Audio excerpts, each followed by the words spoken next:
Chair, members of the board, this will be your briefest work session in the afternoon, but we thought it was important.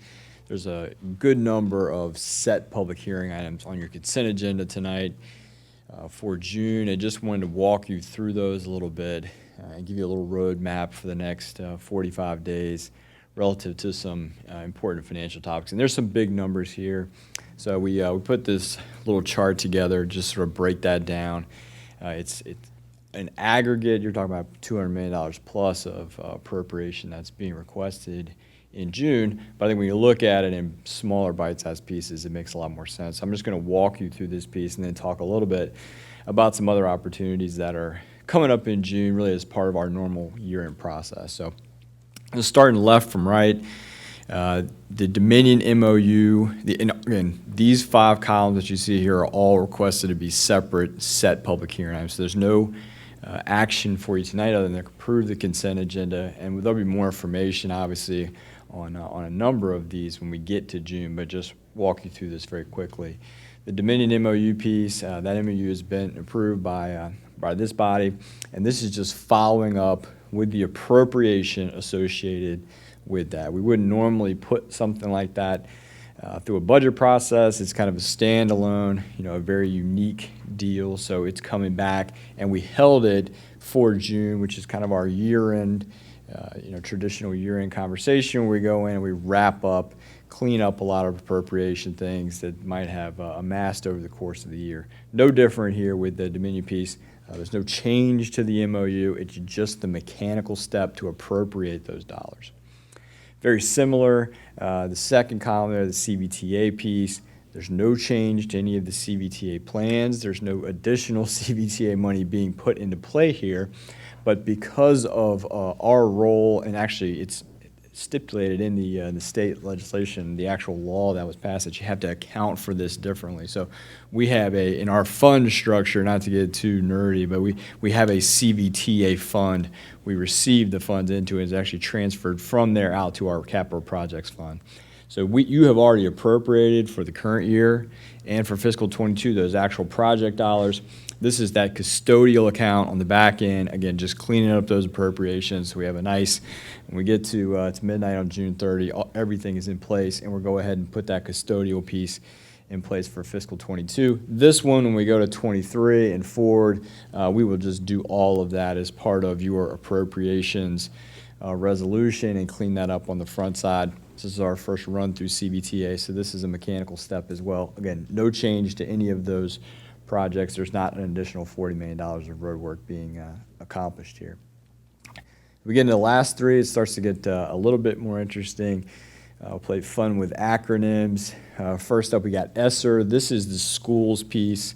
This is effectively, their latest round of CARES. They change the acronyms to make it sound more exciting, but that's essentially what this is. So you've approved their CARES 1 round. That's already moving through. We also made some contributions from our own CARES to schools, but this is the ESSER piece.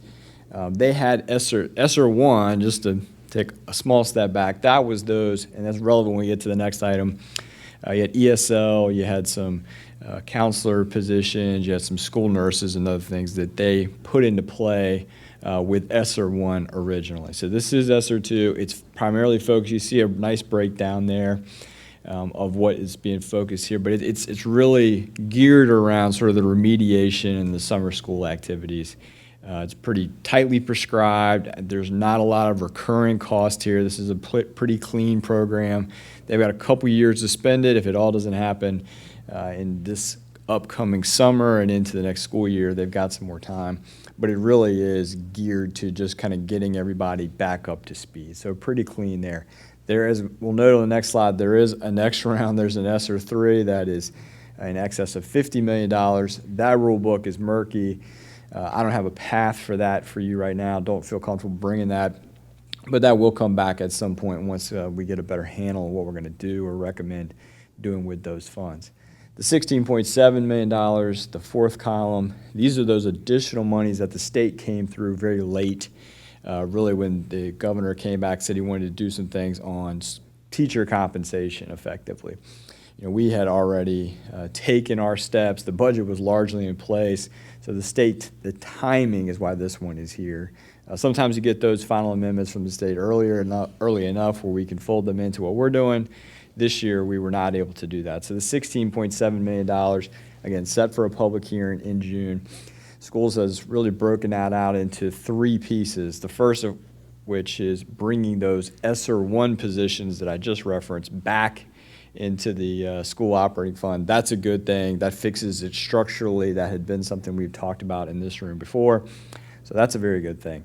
The second piece of it is a compensation augmentation for the teacher pay plan that they put in place. They're describing it. We can have more information. It was discussed in liaison. Your most recent meeting, for those of you who are on that committee or saw those materials, it's basically the fiscal 22 step to the plan that they put in place. That was not part of the teacher pay plan that has been approved. So they're asking to come back with some of these dollars to put that fiscal 22 step into place. And then lastly, there's about $4 million in here that is they want to set aside for future needs, maybe with a focus on compensation. That last piece doesn't really have a very strong program associated with it now. That's what's come over. The school board has taken action on that. That's not a county staff recommendation necessarily. I'm just relaying what they have said.